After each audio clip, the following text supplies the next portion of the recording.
karimo kuza buhoro buhoro.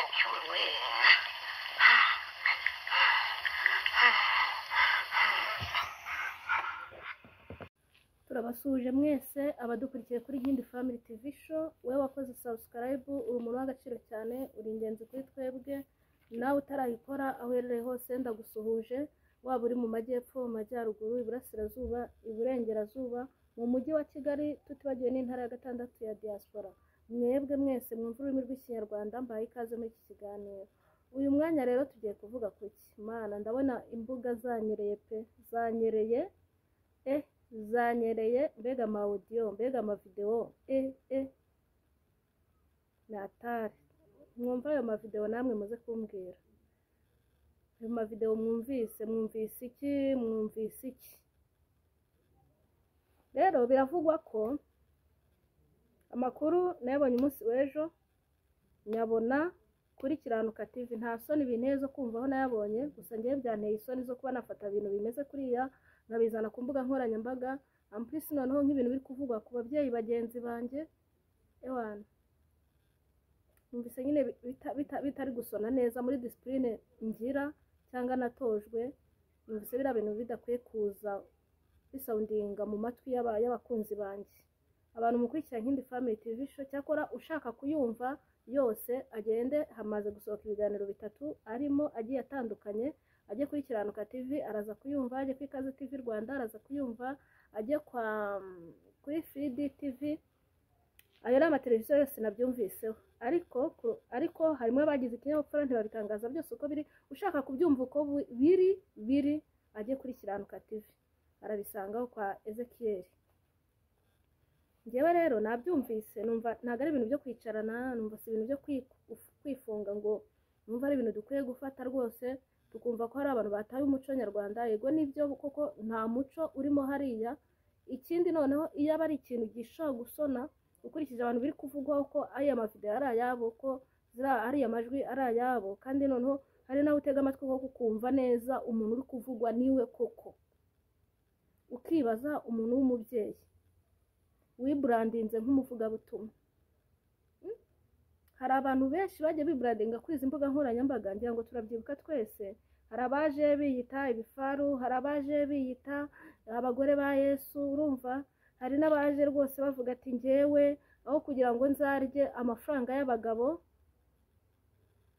ankoreho, nzakora ijoro n'amanywa, ariko nzakora ijoro ariko ngira icyo ngera, ariko ntakigirijwe n'amafaranga y'abagabo. Uyu munsi natangajwe no kumva umuntu wavuze iryo jambo, nkumva ari uri gusoundinga mu matwi yanjye avuga ngo aya majwi ni aya runaka, uyu ni runaka, ngaho mwumve imikorere yiwe. Kandi pe twari tuzi ko ari abamama bari abaseriye, twafataga nk'abantu biyubashye. Kwa Kinara Yesu, abazimu bashye pe, bashya nibajya gushya n'ivu bariyore barijugunye mu nyanja. Ntabwo biriya bintu ari ibintu by'abamama bo mu Rwanda gusa. Ntekereza ko ntawakora ikosa nk'ariya ryo gufata amajwi nk'ariya, kandi ijwi ushaka kumva ukamenya umuntu runaka, ukumva uwo muntu ari inde ngo uyashyire hanze utabifitiye gihamya, cyangwa se twa tuntu wagiye ukata nka tumwe bari bakase kuri buri kantu, cyangwa za video zijya ziza avuga ngo ni runaka kandi atari we. Nizere ko rwose umuntu ugushyira biriya bintu hanze afite ukuri gufatitse, uko pe simbabeshye. Nanjye uramutse unkoreye ubugome nka buriya ugashyira amajwi ameze kuriya hanze yanjye, leta itakumpa nenge nazakwihanira. Ariko nimwumve mvuga gutya ngo mugire ngo ndabashyigikiye akumabi yanyu. No, ntabwo mbashyigikiye pe. Ibi nibyo duhora tuvuga bisenya umuryango nyarwanda. Abantu bakayanga ibisenya umuryango nyarwanda, ni ubukene, ni ukubura icyo umuntu arya, ni ugudakora se, ni ukugambanirwa, ni ukugira ute, ugasanga abantu bari kubifata nk'ibintu byoroshye kandi ari ibintu bikomeye. Mbabarira umbwiza ukuri, niba aya majwi ari kujya hanze ari ay'ababyeyi bafite abana b'abakobwa, abana b'abahungu, ukaba ufite mama wawe wajya kumva ukumva ari mu mabi nk'ariya, arimo yikinisha intoki, arimo arakinisha igitsina cye akoresheje intoki, noneho ari kubikorana n'umuntu batari kumwe, Honorine. Ubwo umwana we aramutse abibonye, we ndi kugira ubwoba nkagira ngo abantu bari kuyi nagiye kwihisha ngo mbone uko mvuga babarira umbwiza ukuri ubwo umwana wawe aramutse yumvise ariya majwi yazakurana ikihe gikomere ese aramutse aguye mu ikosa runaka wazamuhana uhereye kuki kuki tujya gukora ibintu tutabanje ngo dutekereze utekereze uvuga ati ibi bintu nibiramuka bingarutse se biramutse bigarutse imusozi ese uyu turi kubikorana mwizeye gute basi byibura ntunakoresha uwo ngo uvuge ngo uyu muntu uzi amabi yanjye niyeretse wese uwo ndi we reka aba ari we tubana byibura azampishira ahubwo ukabikora ku muntu umwe ukabikora ku wa kabiri ukabikora ku wa gatatu ukabikora ku wa kane ukabikora ku wa gatanu ukabigira akabinyero ukabihindura bizinesi ukumva nicyo kintu mbese kigomba kugutunga ukabaho wicaye ukarya utavunitse urumva ariko ari amagara yawe urimo uradandaza s'il vous plaît urimo uradandaza amagara yawe urimo uradandaza amagara yawe ku mbuga nkoranyambaga urimo uradandaza amagara yawe ku bagabo b'ibigoryi bamwe bibiri ivuga abana bari abagabo b'ibigoryi umugabo nk'uriye utakugirira ibanga ubundi uba uri kumuha video nk'iriya ngo byende gute ariko se niba ari wo mwuga ndabarenganya niba ari wo mwuga niba icyo kibatunze ariko ngatangara tugakora tukihinga tukabona abantu barimo baratera imbere kuwa mbere kuwa kabiri kuwa gatatu kuwa kane basise nuko ndi umunebwe ise ngira imibare mibi se ntago ninjiza nta kintu ibyo nkora ntibyunguka kumbisha mwebwe abatipete mwifitiye agashinga kadahomba mujyamo nijoro mugakora mukakararamo mu gitondo mukabyuka mutwereka ama etage mwifotoreza ku ma etage amaparitema runaka amamodokari ubundi mukaza kudufera kuri Isimbi TV mukaza kudufera ati rwose umugabo wanjye ni Yesu ati Yesu we ati Yesu yankoreye ibitangaza mwajye muvana Yesu wacu muri ako kayozo kawe gufata Yesu tekereza Yesu uri kuvuga utekereza n'ibyo warayemo ibyo wakoze wowe ubwawe n'umutima wawe muziranyeho hanyuma nurangiza umuvuge ko ari umugabo w'igitangaza umugabo w'igitangaza n'undi waraye wereka uko uteye urumva mutasezeranye mudafitanye isezerano runaka utazigera kugira umugore ahubwo igihe kizagera akagutaranga nk'uko kose bari kubataranga bazana amavideo yanyu hanze ku manwa y'ihangu ubundi uretse ko twahize Imana tukagira leta y'ubumwe y'abanyarwanda ishyira mu gaciro ikabona ibintu bimaze kurenga intera bimaze gufata indi ntera muri iki gihugu ubusambanyi bwafashe indi ntera burongera bufata intebe buricara buragerekeranya buricara bumaze kwicara leta irareba avuga ati ibi bintu nibijya bisohoka ku mbuga nkoranyambaga abazikurikira ni benshi ntabwo bizubaka umuryango nyarwanda atuzafatwa harabika umuntu ku mbuga nkoranyambaga cyangwa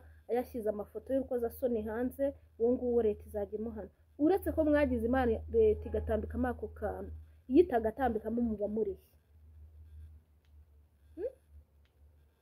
video zanyu ziraza bigahwihwiswa bakarekura amajwi bakajya ute ariko byibuze uko bisa kose mutagaragaye amasura ariko mugaragaye amasura koko uko bisa kose uko bipfa kuruta ariko nayo majwi twumva aradushegesha nk'abantu twabwiwe Imana namwe tukabwirwa ubuhamya namwe tugahabwa ubutumwa bwiza namwe tugahabwa ubutumwa bwiza namwe ubu abantu mwigishije Imana nikubaza aho wabagejeje mu byo wakoze byose mumeze nk'abantu bajya guhinga imbuto nibazitabe urumva agahinga mu murima agatera urumva akagerageza agashyiramo amafumbire agapfa ibintu byose agakorera ibigomba gukorerwa umurima ubutaka kugira ngo bubashe kweza akabikora ariko igihe cyagera ntibwe gutaba ngo atabe za mbuto zizabyara umusaruro akazisiga ku gasozi zigatoragurwa n'ibisiga n'inyoni n'ibindi byose byangiza ibimera mu butaka icyo gihe iyo umusaruro utabonetse bibazwa nde ninde bibabaza uwataye igihe ari guhinga hanyuma aho yahinze akaba nta musaruro uhabonetse namwe rero niko mwagiye mutwiyereka, mwagiye muza mwibrandinga nk'abakozi b'Imana, ndetse bamwe tukabagira abarorumodo bacu. Ariko gusa ikintu maze kubona, sha nta murorumodo nzagira kuri izi mbuga nkoranyambaga. Nzagumana Yesu wanjye namenye, ngumana Imana yanjye namenye, ariko mwebwe mwirwa muza mwishushanya ku manywa nijoro mukirosa agahu k'inama, ntabwo muzongera kuncira umwenda. mbabwize ukuri, ntabwo muzongera kuncira umwenda. mbega amavideo y'urukozasoni, mbega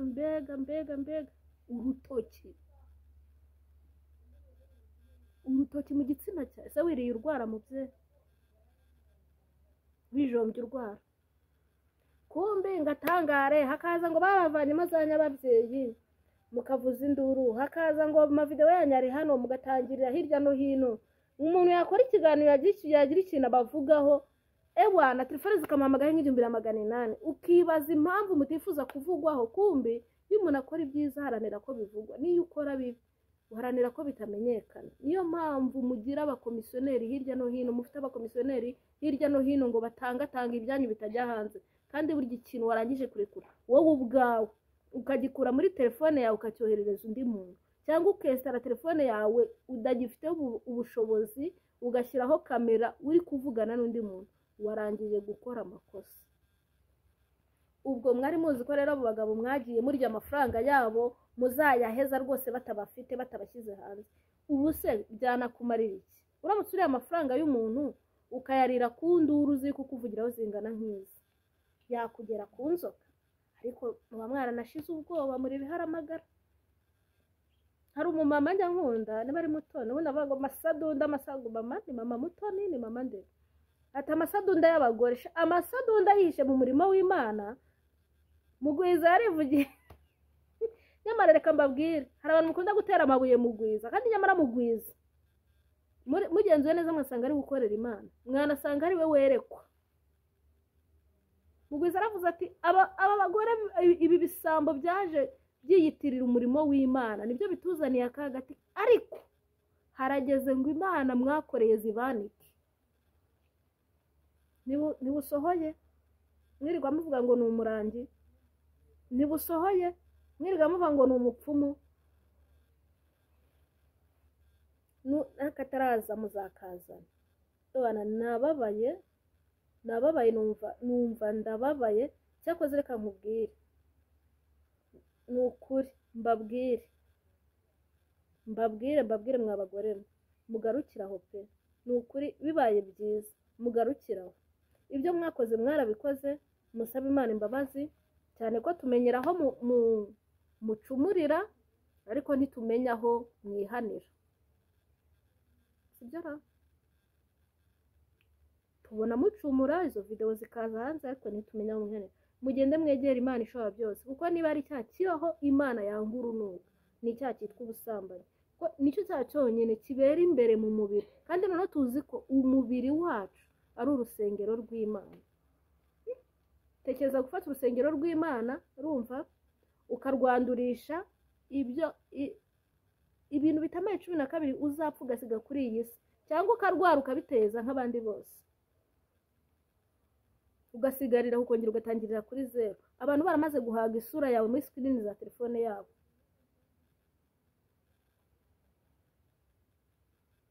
Mu by'ukuri utagize isoni z'uko wabyaye, niwagira n'isoni z'uko byihurura umubyeyi. Ese utagize isoni z'uko uri umubyeyi, niwagira n'isoni z'uko uruguha ubwambure bwawe umugabo mutigize musezerana. Mwaba mama mwe, mwabakobwa mwagerageje ibishoboka mukarinda umubiri wanyu. Rega urwanira byinshi ukabura na duke wari ufite, ni ukuri. Urwanira byinshi ukabura na duke wari ufite. Ushaka kurwana ngo ushaka gukira ku ngufu, ariko cyane aba bagore bagiye bagira amadivorce cyane n'abagabo, nibo bagira ibintu bicariyeho, nibo bakunda kuzana bazazana ibibazo. Ngiye mbona abagore bwa mbere kuri YouTube batanga ubuhamya, barira bagira uti nabonye ari abagore bavuga umugabo yaraniye yangize gutya, ariko reka nkubwire hari aho bigiye kugera abagabo mwananiragwe nabo tukabona ari bo bashobotse kurusha mwebwe, kuko niba utandukana n'umugabo kugera kuri uyu munota tukaba tutarabona video y'umugabo wawe cyangwa ngo tumubone yibesa ahantu runaka, bimwe wamushinjaga ngo yagucaga inyuma yagira gate, umubone yibesa ahantu runaka ari kumwe n'indayabaza n'ifoto ye ati dore umugabo wa nyiranaka. Urumva nirinze kuvuga amazina abo mbwira mwiyumvise, dore umugabo wa nyiranaka tumubonye mu kabari ari kumwe na runaka, dore umugabo wa nyiranaka tumubonye mu kabari ari gusambana na runaka. Video zabo zikaba zigeze uyu munsi tuzi n'imyitwarire y'abagabo zitarajya hanze, ariko mwebwe abagore amajwi yanyu akabaza kuwa mbere kwa kabiri kwa gatatu kwa kane kwa gatanu kwa gatandatu kugera ku cyumweru guhera ku 30 itariki ya mbere kwa mbere kugera kuri 31 z'ukwa 12 buri mwaka hadashobora kubura umugore waje wibrandinga kuri social media ko yananiwe n'urushako biturutse ku mugabo. Nyuma twajya kwa tukabona ni mwebwe amavideo yanyu kugenda acicikana hanze avuga amavideo audio avuga muri gukorera ubusambanyi online, muri kwirongoza mwisambarisha intoki, akaba ari mwe tubibona. Ni mwebwe nkozi z'ibibi, ni mwebwe mwananiye kunyurwa n'abagabo mufite. Uko se ubundi reka mbabaza, ubundi wakishyiramo urutoki umugabo yazagushobora we? Umugabo yagushobora waramaze kwimenya inguni zawe zose? Wachinura Yesu bizimu bishya katika jina la Yesu barahemwe. Demoni w'ubusambanyi wateye mu kino gihugu atwikwe. Mana wese ntabanyamasengesho bakira ko se twagize twaye Mana tubabarira uburangazi, twagize uburangazi bwo kwizera mu bantu baje bavuga Imana, twibagirwa rya jambo rivuga ngo abavuga ngo mwami abo sibo bazabona Imana, ahubwo abakora ibyo data wa twese ashaka abo nibo bazabona ibyasezeranijwe. Ariko uko byasa kose abantu tumaze guhumuka ku maso, hari agahu kavuye ku maso yacu. Hari agahu katuvuyeho pe, uko byasa kose ntago bikimeze nka mbere. Hari ibintu tugenda tubona kandi bikatwigisha, umuntu akatwereka nk'umumarayika umugira neza, wa muntu uzi gufasha abantu, wa muntu rwose uzi gukora imishinga runaka ifasha imfubyi, ifasha abapfakazi. Ariko hirya y'ibyo imirimo yose ari gukora ni impfabusa, arimo kwibonekeza bitewe n'inyungu akurikiye, ari gushaka inyungu runaka mu bantu, twebwe tukagira ngo ni ibikorwa by'urukundo abantu bari gukora. Kumbi nijoro shahu murara mwisusukamo intoki. Ijoro iyo riguye mwifata udukamera, mufata mwegura udukamera twa telefone mugatangira kohereza amavideyo call n'abagabo muri kwikorera bira binonora yini. Biteye isoni n'iseseme, ni umwanda mubi. Uriya ni umwanda mubi. Ariko shahi bijya gushya birashyuha. Mu minsi yashize hari waje ngo agiye kwigisha abagore ngo ukuntu ngo bajya birirwa bazajya basambana n'abagabo babo, bazajya baba indaya z'abagabo babo. Kibaza uyu mugore ni biki yariye se? Umuntu urugo rwe ko rwamunaniye yigisha undi mugore mugenzi we kubaka urugo rwe. Kombi murara muzubakira mu buririsha. Murara mu ngo zanyu muri gukora igikorwa, naho kumbi twe tukagira ngo Yesu niwe wababereye umugabo, Yesu niwe wabubakiye, Yesu niwe wabatuje mu etaje, Yesu niwe wabaguriye amaparisere, Yesu niwe wabagize aba business women. Urumva? Kandi mufite izindi nzira zanyu mucamo. Urumva?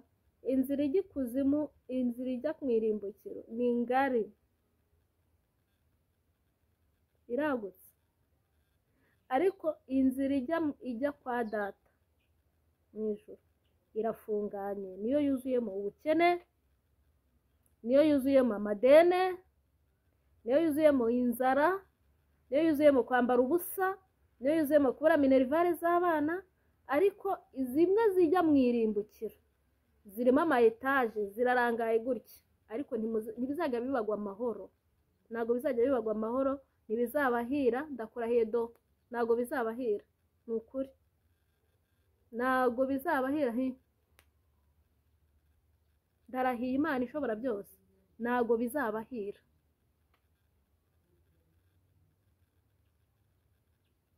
Muzabirya ariko igihe kizagera muzashya. Muzabirya ariko igihe kizagera abana banyu bazagumirwa kubera imyaku n'imyangaro. Muzabirya abana banyu ntibazigera babubaha, ndetse n'undi wese uzababona azajya bavugiza induru ati mwababonye. bazabahimbira ikivugo cy'umwana w'ingaya ati nguwo amaguru ya rubabara burenge ajya kuba rubebe yangana na rubanda bazajya bakibavugira.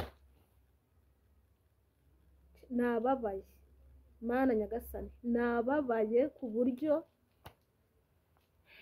numvise narira kumva umumama mugenzi wawe, umubyeyi mugenzi wawe ufite abana b'inkumi mu nzu, ufite abasore mu nzu, bamushyira ku karubanda kuriya amajwi ye hanze. Nababaye, urumva, nababaye kandi mwumve ngo nababaye. Gusa n'uwayashyize hanze ntiyumve ngo ni ibintu by'ibitangaza yakoze, ngo yakoze neza. Nawe uri umubyeyi, ntekereza ko ariya majwi yakiza kuba ari ay'umugore wawe ntiwayashyira hanze, ko nawe ubwawe waba uri guseba. Ikindi, ibintu dushyira kuri YouTube ntibizigera bisibamo, cyo kibazo. Keretse nk'ubu ngiye nshatse avana ikiganiro nakoze kuri runaka, ndi kubona ntazi cyangwa nta nkagisiba. Ariko icyo bankozeho kitari kuri cano yanjye sinagisiba ngo bikunde, bizagumaho mirere na mirere. Urumva rwose ndabinginze, nahise mbidawunirodinga ko ndabizi mu kanya bishobora kuza gukurwaho ku itegeko. Ariko pe wumve ngo byambabaje naho nzabona isura zanyu sinzongera kuwakanda, nzongera kuwafungura. Hakuze ko hari ibintu bajyaga bavuga ati hari cano zimwe na zimwe ziri muri iki gihugu zigurisha zikora ibikorwa bimeze nk'iby'ubucuruzi bwa online ku bagore, tugaseka ukabona izo cano ntiwabasaba ikiganiro ngo bazakiguhe. Yenda byibuka nigeze mpamagara umwe mu bantu bafite izo cano, mfite ibibazo nukwaye umva nta hepfo hano haruguru, ubuzima bwaranze, nta buzima mfite uburwayi biteye ubwoba. Abakunzi banjye murabyibuka pe, kandi Imana igira umugisha imirimo mwakoze ntizigere bimfabusa imbere y'Imana izayibibukira. Mpamagara umwe muri abo ba YouTubers, ndamubwira wambabariyeho kabyawe, wankoreye ubuvugizi, mfite ikibazo iki n'iki, nagiye mu Buhinde bwa mbere biranga, ariko bari kunsaba gushiraho bwa kabiri kuko bambwira ko hari aho bibeshye bishobora gukunda bitewe n'ibizamini nari maze gukora. Wankoreye ubuvugizi, bankorera ko hari abantu bamfasha nkajya kwivuza. Ntabwo izo nkuru arizo dukora. Kumbi ni ukwiza ba bagore b'ibishongore ku makamera yanyu, muzi ko hari ikizabavamo, muzi ko hari icyo bazabona isoko, tukayoberwa impamvu sha. Ni abagore b'ibibuno, abagore b'ibikanzu by'ibibaza bihenze, abagore bambarira bahagurukira muri miliyoni bambara. Ukibaza umushinga uri mwaho ngaho bikakuyobera. Naho kumbi bajya bavuga ngo hari cano zigurisha abagore online, ngahakana. Ariko naje gusanga ari byo. Abagore bose baciye kuri iyo YouTube navuze bose bamaze gutibaba, kandi na nyirayo yataye ibaba. Bizabagaruka, umve, bizabagaruka.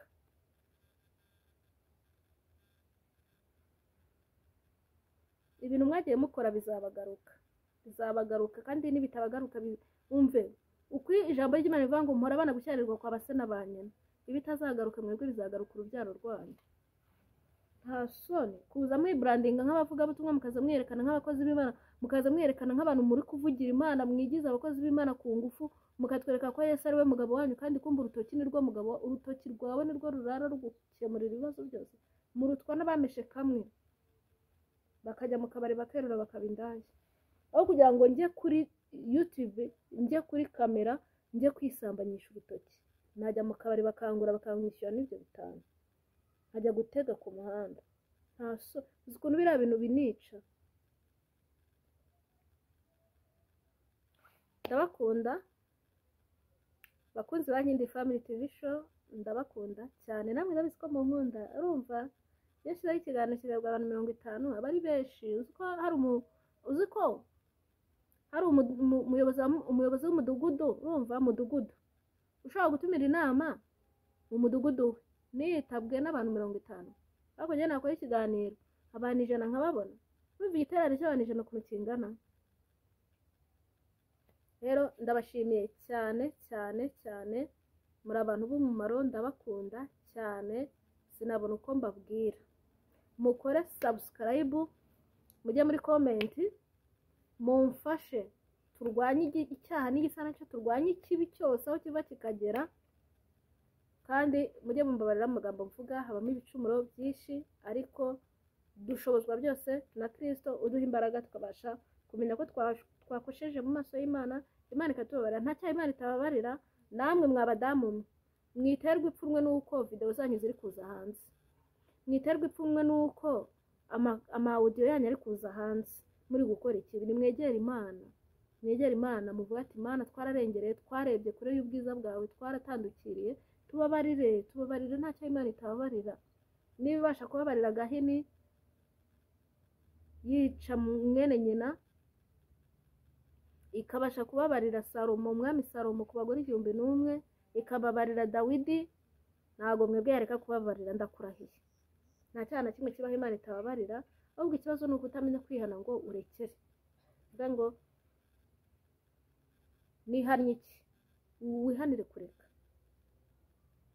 Hari utwaha tw'inyongobeza bugingo, bajya bavuga ngo utwaha tw'inyongobeza bugingo abantu tugenda dukora tutwita utwaha dusanzwe.